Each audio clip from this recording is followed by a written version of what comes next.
Welcome to day 10 of my Soft Wife Life Prep. And I wanted to cover being triggered by your partner and the importance of self reflecting when your partner is just being themselves or maybe made a mistake and offended you in some way. Because marriage can be so challenging, right? I reflect a lot. Well, I just reflect a lot in just real life. As a self analysis queen, I spent a lot of my 20s doing a lot of that deep work. Now, not so much. I journal, but not every day, stuff like that. But I think it's so helpful to not blame your partner for things that they might be doing and to shift the perspective to one of curiosity and love when engaging, especially when feeling triggered. So, whenever I feel triggered by my boyfriend, I spend a lot of time. Is it a lot of time? I spend some time thinking about why does this bother me so much, right? Why am I like so put off by this? I remember one time we were driving and he turned the music up so loud. Okay, it's not like it's not like it hurts. It's not like I'm not in pain. You know what I mean? It's not like I'm actively being harmed by this thing. I just don't like the music so loud. Why the music so loud? And feeling like so frustrated that the music is so loud and then creating a story in my mind. You don't even care about me. You just have the music up so loud, right? That then requires some pause and self-reflection on why I'm triggered. Girl, why are you so triggered by the music? This is a conversation. This is not even something to get that upset about. And I view a lot of the interactions that we have where I might get upset about something like that. Like, is this even really, girl, what is the story that you're telling yourself about this thing? Because my boyfriend is so great. Okay. This is a good man.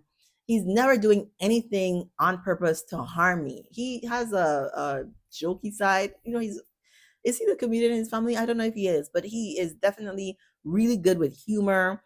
He used to act, so he kind of amps up the drama in some of his dialogue, but none of it is malicious or unkind.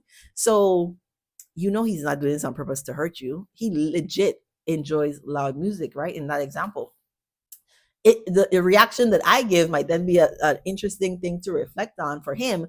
But for me, it's definitely a me problem. Communicating my need to my person is one thing, but then making it into this really big thing is another thing. That as I've been in relationships, like over time, I've learned more and more how I might contribute some of the drama, okay, recovering codependent, how I may have contributed some of the drama to the interaction. And it's like, girl, calm down. Calm down. So I love learning about myself. And I would encourage you also to take a curious approach if you're feeling triggered by your partner. And so I hope you noted the example I gave is like mundane, like it's a normal disagreement. I like this thing, you like that thing.